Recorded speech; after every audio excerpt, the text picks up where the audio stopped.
Stakes are higher than ever because of the caucuses and primaries coming up in just 7 weeks. Now, Donald Trump, as you know, in the lead, widest lead yet going to this debate, about 41%. But this being the last debate of 2015, anything can happen, and the voters say they're far from making up their minds. Denise, search crews have been out in force since early this morning to try and recover the body of 6-year-old Tyson Black, and this is what they're dealing with right now. They're focusing their attention on thick debris filled with mud, sand, and tree limbs that has engulfed, full cars. You can see behind me, so the power, the floodwaters right here. So crews believe that the body of this boy is somewhere deep beneath the ground. And today we heard from his father for the first time, along with seeing the faces of the 3 boys who survived this deadly flood. I'm here in the center of one of the hottest trends at CES 2016, the smart home concept, where all the appliances are connected to the internet to make your life easier. For example, take a look at this refrigerator right here. It's not just used to store your food, but also connected to the computer of your favorite supermarket, so you can go ahead and pick your favorite food for the week.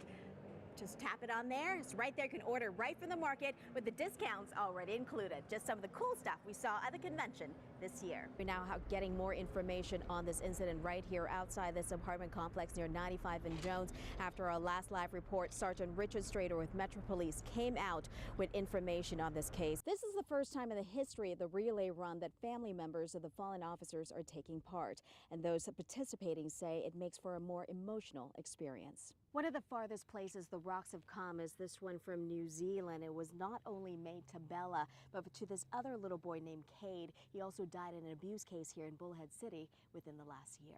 The first permanent exhibit of Elvis Presley artifacts outside of Graceland in Memphis, Tennessee. A lot of cool stuff to see here. It's open for business now, starting at 10 o'clock today. So here are some of the things that you can check out. If you're into fashion, this is one of the many jumpsuits that Elvis Presley wore when he performed all over the country, including right here in Las Vegas. Yeah, indeed, we heard so many great stories out here today, Paula, from people who have worked here for many years, visited here over the years. Also, one woman who even got engaged on this property. And today they all came out to say goodbye as another piece of old Vegas gets ready to come down. Tourists and locals swarm the sidewalks along Las Vegas Boulevard. It's a historical weekend. To snap pictures. Very emotional, very upset. And take in the memories as a piece of Las Vegas history comes down.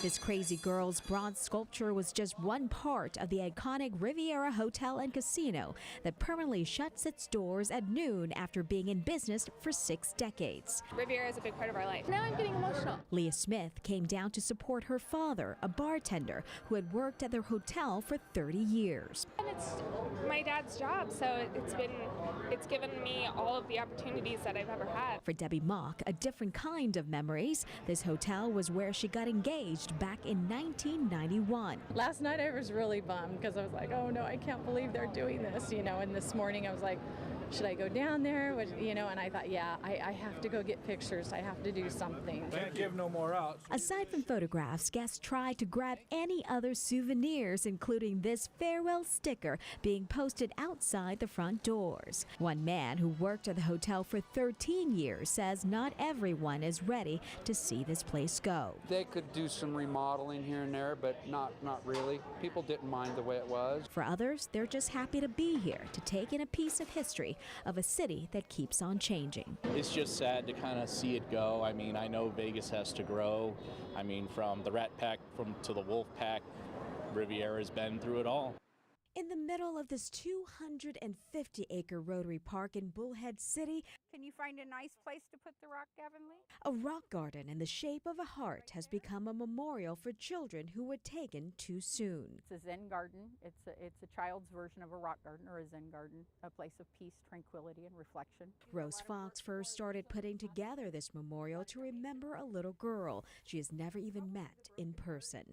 Police say that 8-year-old Bella Grogan Canella was murdered 1 year ago by a family friend. Her body left behind in a shallow grave less than a mile from her home. We were all in mourning. The city was in shock. Fox says that with the help of social media, the news of Bella's death spread across the country and around the world. And with that, rocks from everywhere started pouring in. It's constantly growing and evolving, and I find it beautiful. One of the farthest places the rocks have come is this one from New Zealand. It was not only made to Bella, but to this other little boy named Cade. He also died in an abuse case here in Bullhead City within the last year. It's just something to move forward with.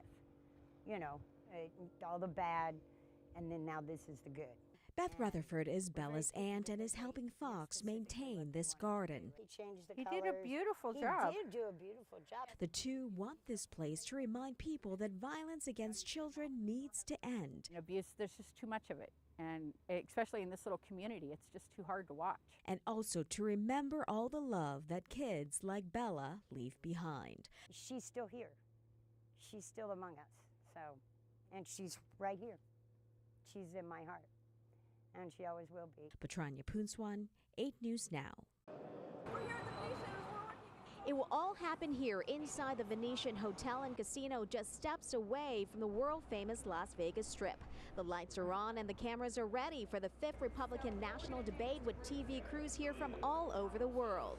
Frontrunner Donald Trump, with his namesake hotel and tower just a stone's throw away from the Venetian, already has voters talking about what they expect to hear from him tonight. He's kind of like an unmanageable little spoiled boy.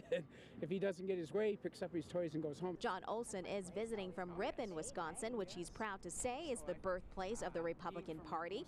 He says he hasn't made up his mind on who to vote for come 2016, but he knows what he's looking for. I'd like to hear just somebody take charge.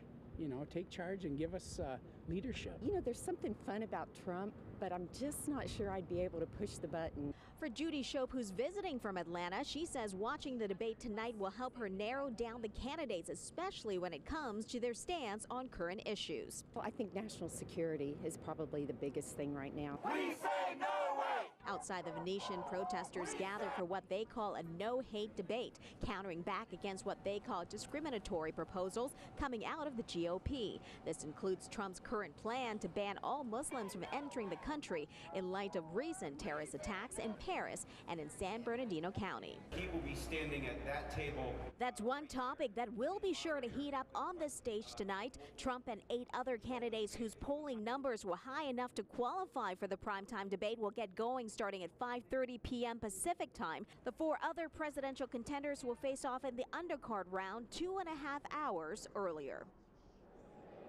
And that undercard round, Paula Denise, happening right now. A lot of people in here watching this as we go. And inside that Venetian Theater that we got to go inside today, 1,400 people will be inside. All seats are taken, invite only for this crowd. So we're going to be updating this, watching this, and then feeding it to you as information on this debate later on throughout the day. Back to you. I don't have the words to even tell you how thankful and blessed I am. This from a woman who just days ago lost both her husband and her 9-year-old daughter in a car accident. Their vehicle veered off in snowy weather into a semi-truck as they were driving from their home in northern Nevada to Las Vegas for Thanksgiving. And the last words I heard from him was, "I'm so sorry, Shelley." Harder, the lone survivor, was flown here to UMC where her injuries are still clearly visible, but her spirit also surprisingly strong. I feel like God left me alive for a reason. She says along with her mom and other relatives by her bedside, she's also getting support from complete strangers. Angels from God. That was my reaction.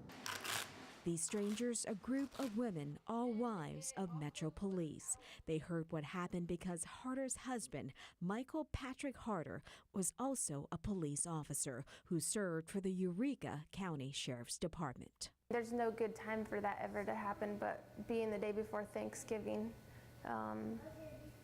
it really touched me. Deborah is the founder of the group Las Vegas Metro Wives. They had collected everything from clothing to toiletries for Harder and also raised close to $3,000 so far online. We're all humans across the board, whether it's law enforcement or it's just the regular community. It doesn't matter what it is. Little things can make big differences. The Blue family, we all stick together. We're always there for one another. And it's the sense of family Harder says she needs now more than ever. The Las Vegas Metro Wives are also reaching out to the community for help. You can find a link to their donation page right on our website, lasvegasnow.com.